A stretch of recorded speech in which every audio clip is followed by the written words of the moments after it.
You're listening to Odyssey, A Tale from the Road, an audiobook by Christopher Cologne. All rights reserved. Any resemblance to persons living or dead are purely coincidental. Chapter 32. I thought you might want to see this, she said to me as handed the clipping to me. I dried my hands and took it from her. The headline read, "Local band plays farewell show." As I continued to read, it said that Gateway Drug was on its way to breaking up. Several record companies had been goading the lead guitarist Penny to start a solo career and leave the dead weight of the rest of the band behind her. It said that she had been isolated by a team of lawyers that had been doing their best to keep Penny away from her fellow bandmates. The only time that she would see her bandmates was when they were playing shows that they were contractually obligated to play. The minute the show was over, the lawyers would swarm around her protecting their interests. The band was scheduled to play their hometown of Ithaca, which many had speculated will be their last ever performance as Gateway Drug, and then Penny would go on to start her solo career. Being a female performer in a male-dominated field had made her band stand out. The situation has gotten out of control. People were no longer seeing the band for their musical merits. The band was gaining notoriety for the novelty of the female lead guitarist. She was outshining her band members, and it caught the attention of other record companies who wanted to cash in on her fame. The record companies had gotten a hold of Penny, and quickly insulated her from her former life.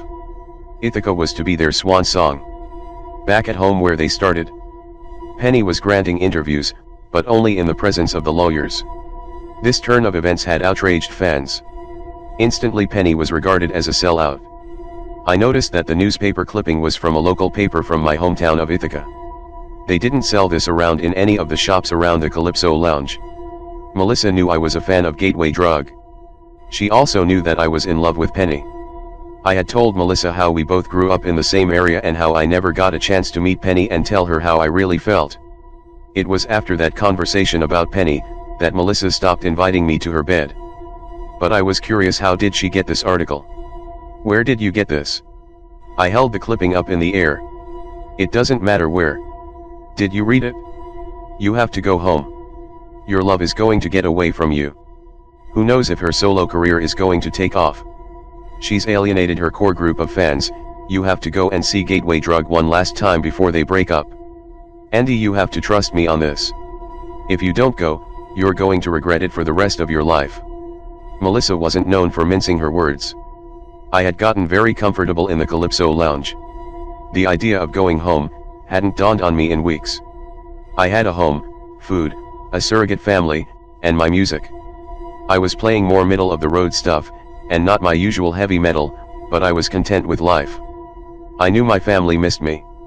I was planning to be out on the road all this time anyway. It wasn't like I was extending my stay past my allotted schedule. If things hadn't gone terribly wrong, we'd still be out touring. I'm sure, by now, they heard what happened to the rest of my bandmates. It was better that they didn't know where I was at. If they thought I was dead, it would make my hiding that much easier. I didn't want my family dragged into my problems with Arnie Ellis. I'm sure his boys waited for me to come home after the whole casino fracas. I wonder how long it took before they gave up waiting for me to show my face. Did they give up waiting? Now Melissa was telling me to go home. I couldn't help feel a little rejected. The mama bird was kicking the chick out of the nest to force him to fly. I wasn't ready. There was the very real possibility that Arnie's men were out to get me. I also wasn't right with myself. In my head, I was still holding on to the guilt. It was easy to numb that guilt with the nights at the lounge. I'd play music with Ray and Pete, and later Ray and Mario, along with whoever was stopping by for the night. We'd go upstairs after the performance. I would get drunk, the other guys would get high, we'd pass out, and do the same thing over the next day. It wasn't living, but it was existing. It was nice to be able to take a warm shower on a daily basis. It was nice to eat honest-to-goodness food, and not greasy truck stop meals, and salty snacks. It wasn't much, but it was paradise compared to all the events leading up me losing everything. My beloved Penny. I was going to lose her if I didn't do something. Melissa was right, I needed to get to Ithaca. Once I got there, I didn't have a plan on what I was going to do. Sitting around the lounge wasn't going to help anything. It was a nice place to visit, but I couldn't end up living there. I needed to face life again, to stop hiding. I was still reluctant. How am I going to get to Ithaca? I felt that if I convinced Melissa that I had to stay, maybe I could convince myself that I had to stay also, trying to deceive my own feelings. Melissa wasn't buying it. We already had made plans for you. Maybe I misheard her. We? Who's we? You and who else? Some old friends, Melissa said as she tossed me a Polaroid picture in front of me. I grabbed the photo, and felt like I was in an episode of The Twilight Zone. It was a picture of Minerva, my old band's biggest fan. She was standing arm in arm with Postman Stephen. Now I know why he looked familiar. He looked like a male version of Minerva. Well, Minerva was pretty mannish to begin with. But see them standing next to each other was very surreal. They were related, they just had to be. By the looks of the photo, I would say they were brother and sister. They had the same long face, big forehead, and Joker smile. No only did they know each other, they were family. But how did they know I was here? How do you know Minerva and Stephen? I asked, as if I wasn't just taken for a loop, by putting 2 and 2 together to figure out they were family. Melissa answered, technically, I don't know them. The sister came by one Saturday night while you were playing. It was a busy night, and you were too deep into your performance to recognize her. Such a big girl is hard to miss, but I remember that night, and you didn't look up from your guitar. You had just joined our little family, and I knew how fragile you were.